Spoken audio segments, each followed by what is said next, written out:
What are you doing? What? I'm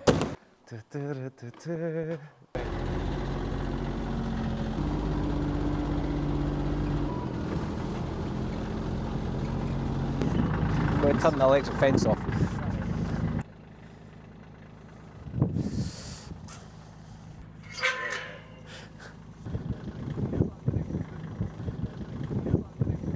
It looks like they're starving, but they've got hundreds of grass in there, they're just spoiled. They'll follow us up and we'll move them at the top.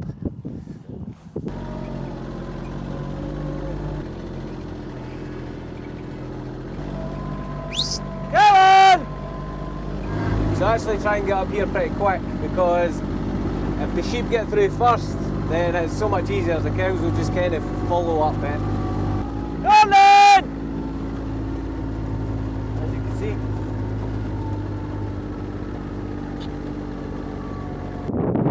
Right, so as you can see, there's still grass in there. It's just, that's exactly where I want to have it. Just, they've eaten everything that they can eat, eaten everything down to the ground, but they're not that far that there's nothing left. So, as you can see, they're coming in here, which is plenty, and they'll have all this eaten in 2 days.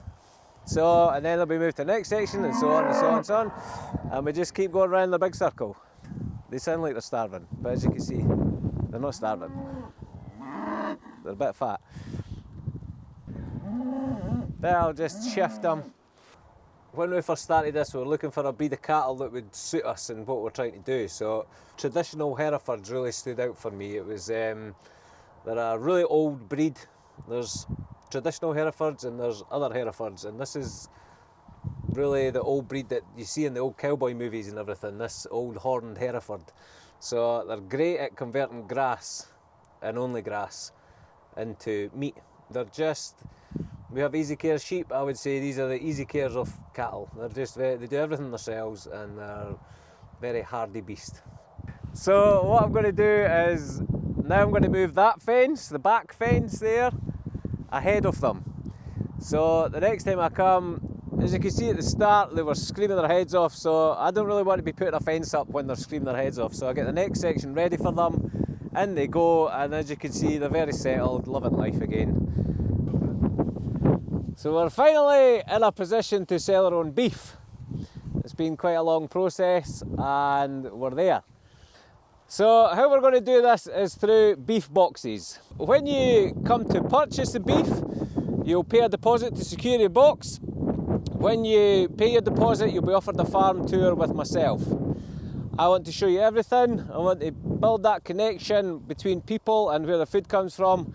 And if you're not happy with it, you'll get your deposit back. Pasture-fed meat takes it back to how an animal should be living. In the wild, the bison or the buffalo, they would only eat grass, and they would only eat anything found on the pasture. So it's the most natural way to raise an animal. They do take a bit longer to get there, so maybe 2.5 years. But in between that time, they have the most beautiful life, being out in grass constantly, until we bring them into the shed for the winter, and then as soon as we can get them back out, they're back out again. If you're happy with that, we'll give you a date of when your beef is ready, and you'll pick it up from the shop.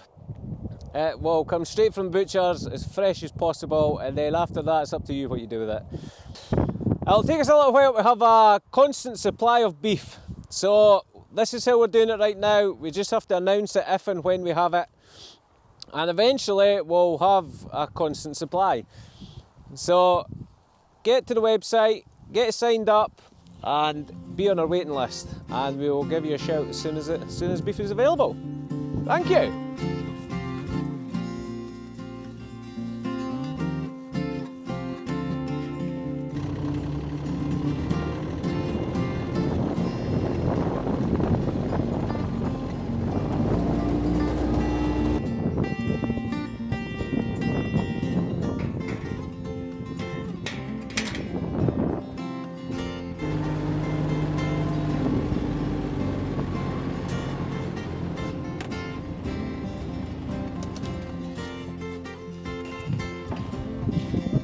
That's it. Easy.